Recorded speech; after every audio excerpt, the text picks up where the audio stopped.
سورہ حشر کا آغاز ہے۔ سورہ حشر مدنی ہے، ہجرت کے بعد اس کا نزول ہوا۔ قرآن پاک کی ترتیب کے اعتبار سے اس کا نمبر 59 ہے، نزول کے اعتبار سے اس کا نمبر 101 ہے۔ اس میں 24 آیتیں اور 3 رکوع ہیں۔ حشر کے لفظی معنی ہے جمع کرنا۔ قیامت کے دن کو بھی میدان محشر ہم کہتے ہیں، یوم الحشر کہتے ہیں کہ اس دن سارے انسانوں کو اس میدان میں جمع کیا جائے گا۔ بسم اللہ الرحمن الرحیم، اللہ کے نام سے شروع جو بہت زیادہ مہربان نہایت رحم کرنے والا۔ سبح للہ ما فی السماوات وما فی الارض، جو کچھ آسمانوں میں ہے اور جو کچھ زمین میں ہے، سب کے سب اللہ کی پاکی بیان کرتے ہیں۔ وَهُوَ الْعَزِيزُ الْحَكِيمُ، اور وہی غالب حکمت والا ہے۔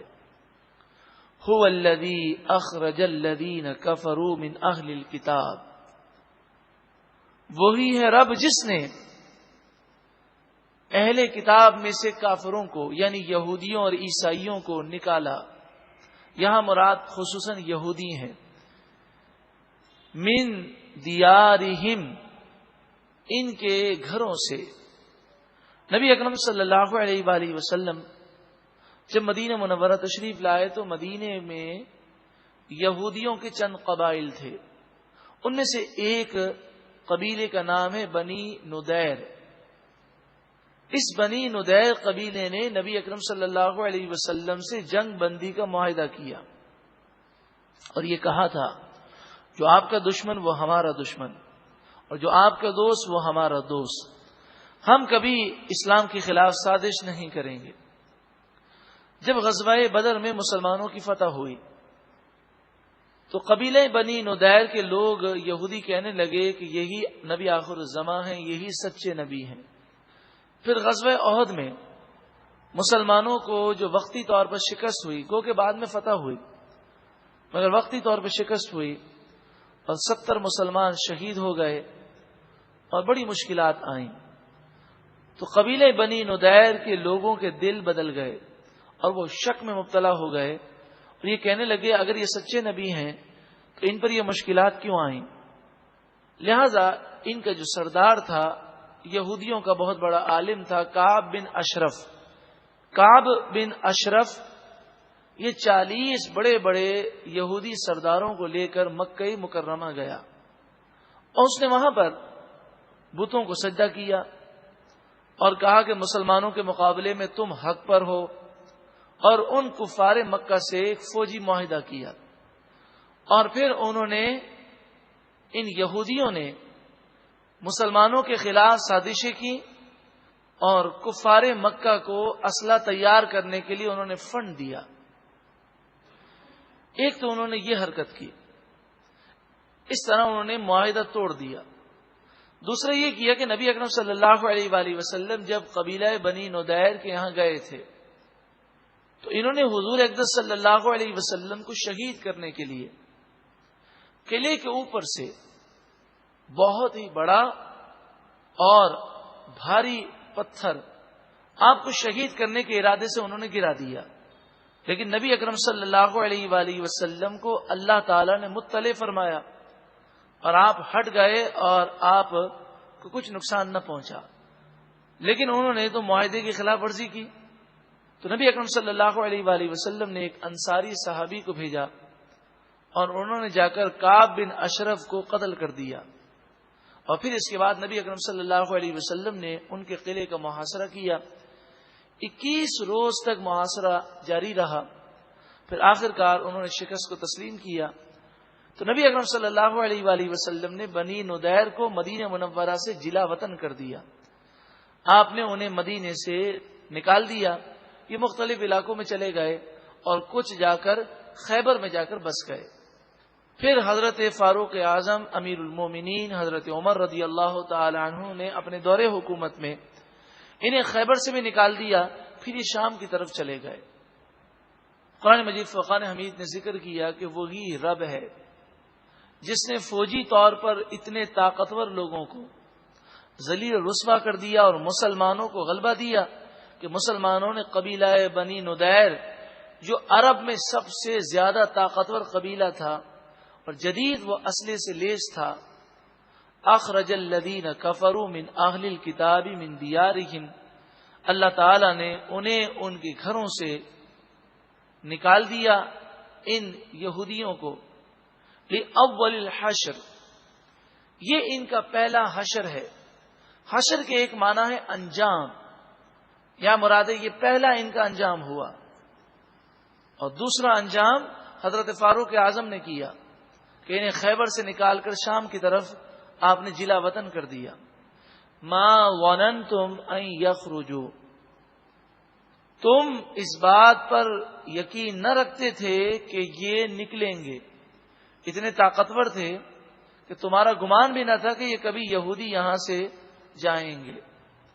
وَظَنُّوا أَنَّهُمْ مَانِعَتُهُمْ حُصُونُهُمْ مِنَ اللَّهِ، اور ان یہودیوں نے یہ گمان کیا تھا کہ ان کے مضبوط قلعے انہیں اللہ کی گرفت سے بچا سکیں گے۔ فَأَتَاهُمُ اللَّهُ مِنْ حَيْثُ لَمْ يَحْتَسِبُوا، پس اللہ تعالی کی گرفت ان پر وہاں سے آئی جس کے بارے میں لم یحتسبوا، انہوں نے کبھی سوچا بھی نہ تھا۔ آج بھی اگر مسلمان قرآن کے نور سے منور ہو جائیں اور روحانی قوت مسلمانوں میں آ جائے تو مسلمانوں کا زوال عروج میں تبدیل ہو جائے، اور یہ کفار، یہ دشمنان اسلام ایسے ذلیل و رسوا ہوں کہ خود حیران ہو جائیں یہ کہ ان پر اللہ کا غضب کہاں سے آ گیا۔ وَقَذَفَ فِي قُلُوبِهِمُ الرُّعْبَ، وَقَذَفَ فِي قُلُوبِهِمْ، اللہ تعالیٰ نے ان کے دلوں میں ڈال دیا الرعب، مسلمانوں کا روب۔ اور یہ اللہ کا کرم ہے کہ آج بھی مسلمان اس قدر دین سے دور ہیں، دنیاوی اعتبار سے بھی کمزور ہیں اور روحانی اعتبار سے بھی کمزور ہیں، لیکن پھر بھی کافروں پر مسلمانوں کا روب ضرور ہے۔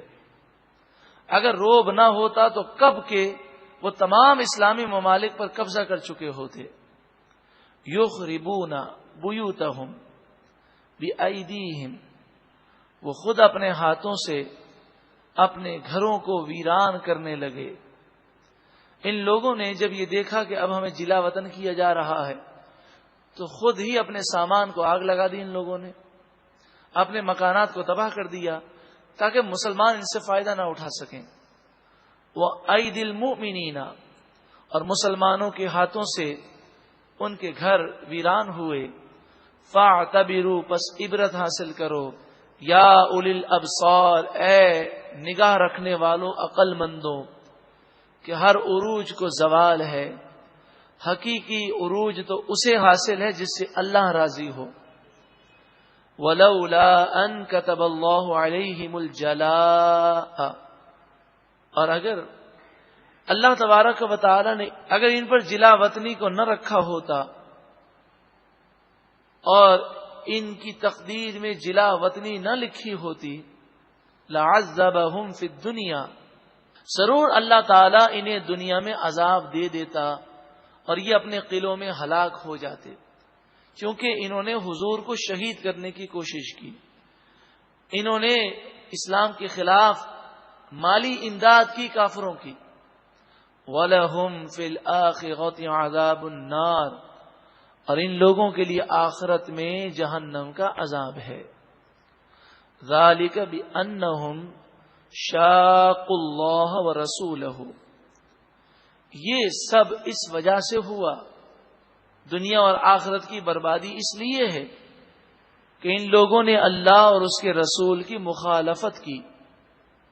وَمَن يُشَاقِّ اللَّهَ، اور جو کوئی اللہ کی مخالفت کرے، فَإِنَّ اللَّهَ شَدِيدُ الْعِقَابِ، پس بے شک اللہ تعالی شدید عذاب دینے والا ہے۔ ما قطعتم من لینۃ، لینا سے مراد درخت ہیں، جو تم نے درختوں کو کاٹا، او ترکتموہا قائمۃ علی اصولہا، اور جن درختوں کو تم نے ان کی جڑوں پر قائم دائم رہنے دیا، ان کے تنوں پر، فبإذن اللہ، یہ سب کچھ اللہ کے اذن سے تھا۔ یعنی مسلمانوں نے جب قلعے کا محاصرہ کیا تو وہ درخت جس کی آڑ لے کر یہ یہودی مسلمانوں پر تیر اندازی کرتے تھے، حضور نے ان درختوں کو جلانے کا حکم دیا تو یہ کافر چیخنے لگے، یہ یہودی، اور کہنے لگے کہ آپ کا تو یہ اصول ہے کہ جب حملہ کیا جائے تو درختوں کو آگ نہ لگائی جائے، تو کچھ درختوں کو جلانے کا حکم دیا گیا اور باقی درختوں کو قائم دائم رکھا گیا۔ یہ سب کچھ اللہ تعالی کے حکم سے تھا، تو درختوں کو ویسے تو جلانا نہیں چاہیے، لیکن وہ درخت جس کی آڑ لے کر دشمن مسلمانوں پر حملہ کر رہا ہے تو دشمن کو بے سہارا کرنے کے لیے اس درخت کو جلانے کی اجازت ہے۔ وَلِيُخْزِيَ الْفَاسِقِينَ، اور یہ سب اس لیے ہے تاکہ اللہ تعالی فاسقوں کو ذلیل و رسوا کرے۔ وَمَا أَفَاءَ اللَّهُ عَلَى رَسُولِهِ مِنْهُمْ، اور اللہ تعالی نے اپنے رسول کو ان لوگوں کی طرف سے جو مال غنیمت عطا فرمایا، فما اوجفتم علیہ من خیل ولا رکاب، تم نے اس کے حاصل کرنے کے لیے گھوڑے اور اونٹ نہیں دوڑائے، یعنی محاصرہ ہوا جنگ کے بغیر، جو مال غنیمت حاصل ہوا وہ جنگ کے بغیر اللہ تعالی نے عطا فرمایا۔ وَلَكِنَّ اللَّهَ يُسَلِّطُ رُسُلَهُ عَلَى مَن يَشَاءُ، ہاں لیکن اللہ تعالی اپنے رسول کو مسلط فرما دیتا ہے، غلبہ دیتا ہے جس پر اللہ تعالی چاہے۔ اللہ جس پر چاہتا ہے اپنے رسول کو غلبہ دیتا ہے۔ واللہ علی کل شیء قدیر، اور اللہ تعالی ہر چاہت پر قادر ہے۔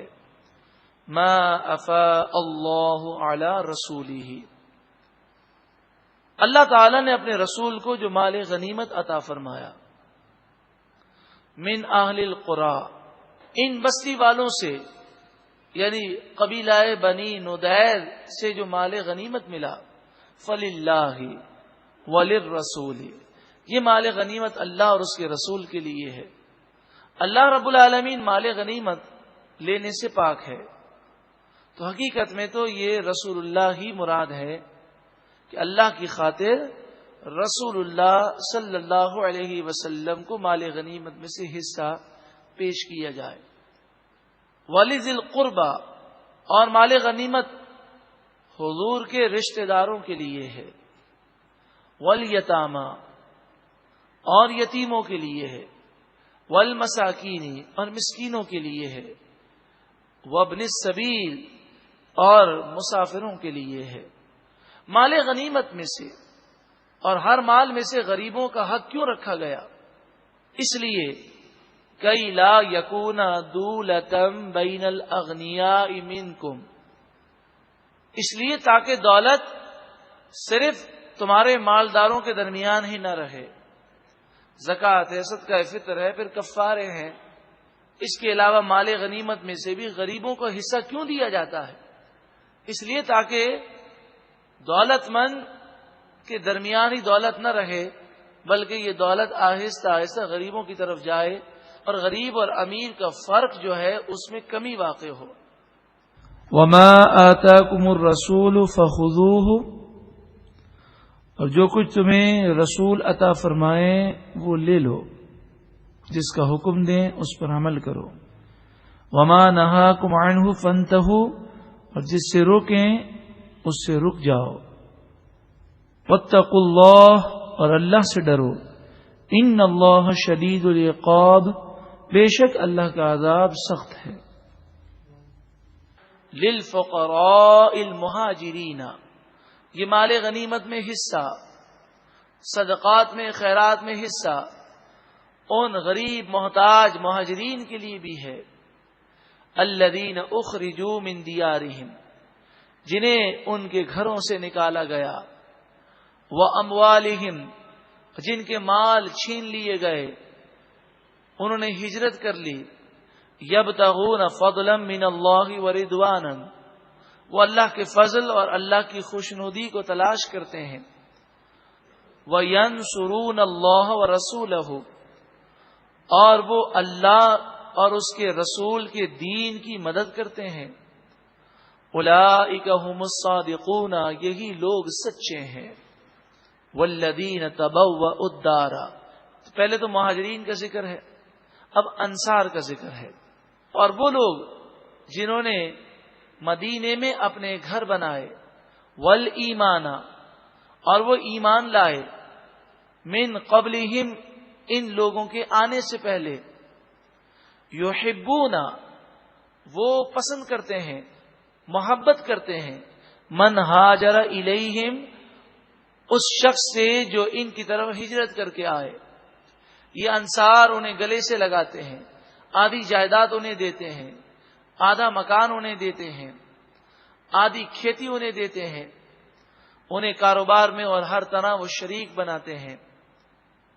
وَلَا يَجِدُونَ فِي صُدُورِهِمْ حَاجَةً مِّمَّا أُوتُوا، اور جو چیز وہ مہاجرین کو دے چکے، اب اس چیز کے بارے میں وہ اپنے دل میں کوئی حاجت نہیں پاتے، یعنی وہ سمجھتے ہیں یہ ہماری چیز ہی نہیں ہے۔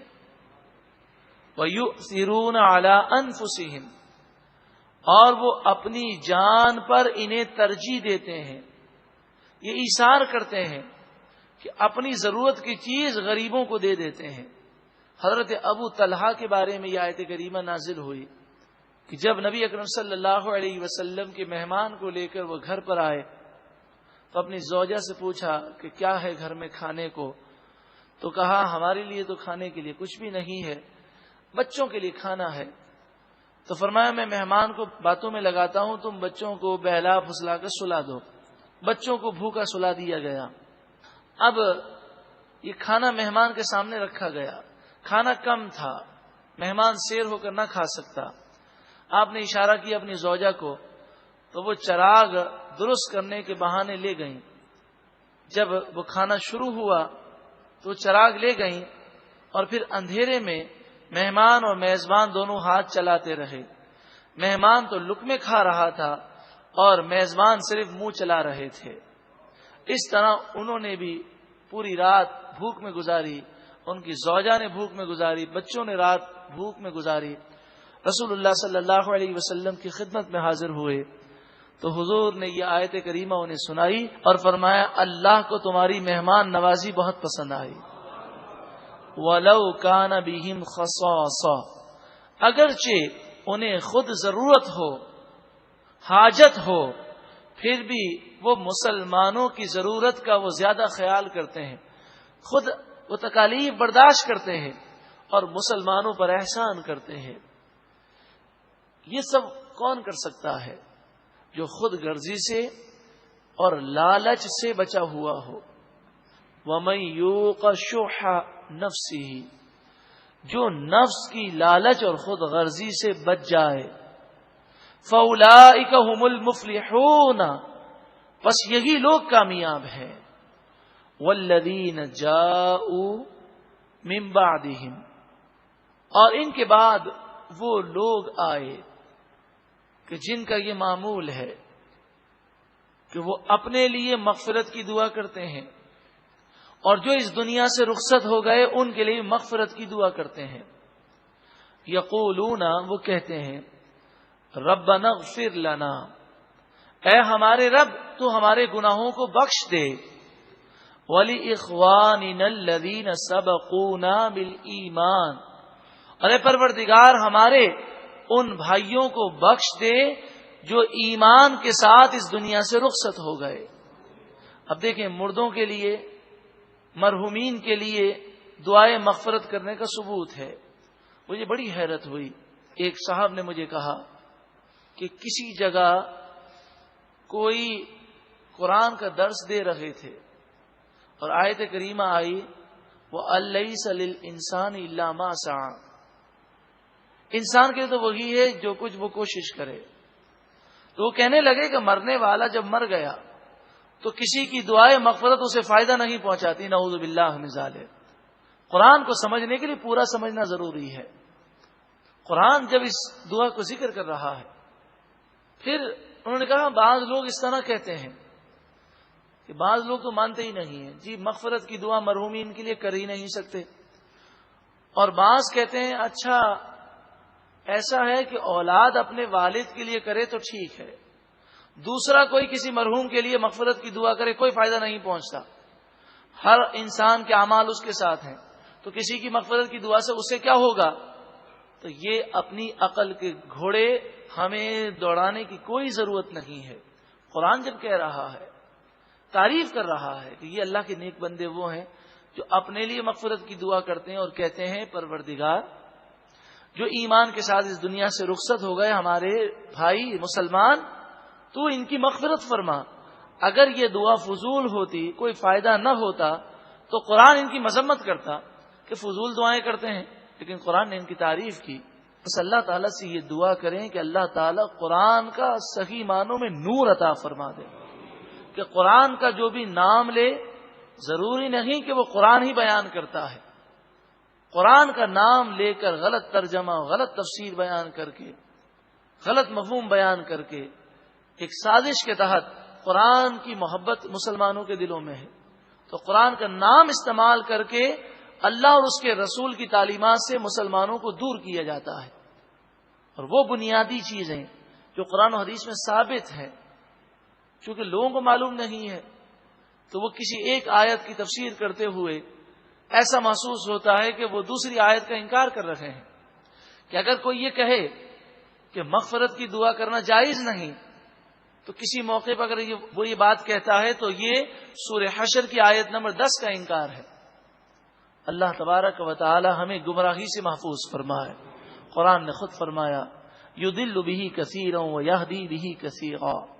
بہت سے لوگ قرآن پڑھ کر ہدایت پاتے ہیں اور بہت سے لوگ گمراہ ہو جاتے ہیں. گمراہ وہی ہوتے ہیں جن سے اللہ ناراض ہوتا ہے. اللہ تعالی ہمیں قرآن پاک کا نور عطا فرمائے. ولا تجعل فی قلوبنا غلا للذین آمنوا. کتنی پیاری دعا ہے.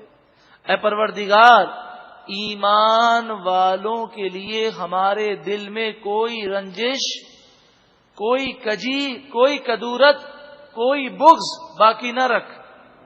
یعنی ہمارا سینہ کینائے مسلم سے پاک کر دے، کسی مسلمان کی نفرت ہمارے دل میں نہ ہو. ربنا اے ہمارے رب، انکا رؤوف الرحیم، بے شک تو ہی شفقت فرمانے والا، آسانی فرمانے والا، مہربان ہے. اللہ رب العالمین قرآن پاک کے نور سے ہم سب کے قلوب کو روشن و منور فرمائے.